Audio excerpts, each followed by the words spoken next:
Bwana Yesu asifiwe. Kwa majina naitwa Elisha Kanuda, ambaye na miliki hii channel. Sambamba na hayo, ndugu mtazamaji na ndugu msikilizaji, leo ninao ujumbe kwa ajili yako, ujumbe wa neno la Mungu. Ujumbe wenye matumaini, ujumbe ambao utabadilisha maisha yako na kukupeleka sehemu ambayo iliyo sahihi. Ujumbe ambao utakupa tumaini, ujumbe ambao utabadilisha maisha yako ya kimwili na ya kiroho pia.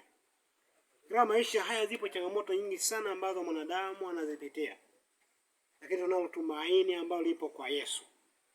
Na leo ninalo fungu moja zuri kwa ajili yako, ambalo ni Wafilipi 2 fungu la 5, linasema kwamba iweni na nia hiyo hiyo ambayo ilikuwa ndani ya Yesu Kristo, ambaye yeye mwanzo alikuwa na namna ya Mungu, lakini hakuona kule kuwa sawa ni kitu cha kushikamana nacho, bali alijifanya hana utukufu, akatoa namna ya mtumwa, naye akajinyenyekeza, akashuka hata mauti ya msalaba. Na mauti ya msalaba, Yesu Kristo alishuka kwa ajili yetu, akatukomboa wanadamu, alinyenyekeza na akatupatia tumaini jipya la safari.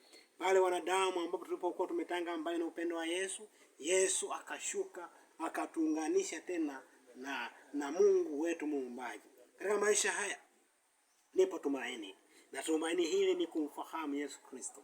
Wewe kijana, wewe kaka, wewe dada, wewe mama, wewe baba, tumaini pekee ni kumfahamu Bwana, ili atakaporudi mara ya pili umpokee na umpokee katika ufalme wake, ili kusudi neno lake likakae ndani ya moyo wako.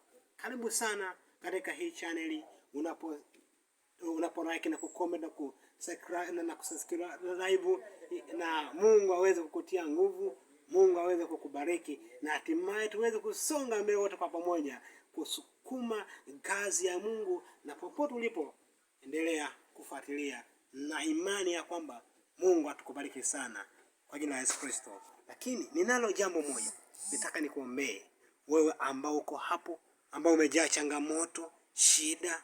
Naomba nikuombee ili Mungu akusaidie. Na tuombe. Baba muumbaji, mfalme, ninakuomba kwa ajili ya huyo kijana, ninakuomba kwa ajili ya huyo kaka, nakuomba kwa ajili ya huyo dada, nakuomba kwa ajili ya huyo mama, nakuomba kwa ajili ya huyo baba.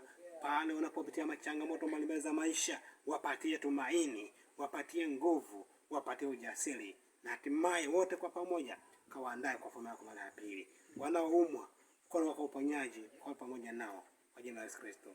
Amen. Amen.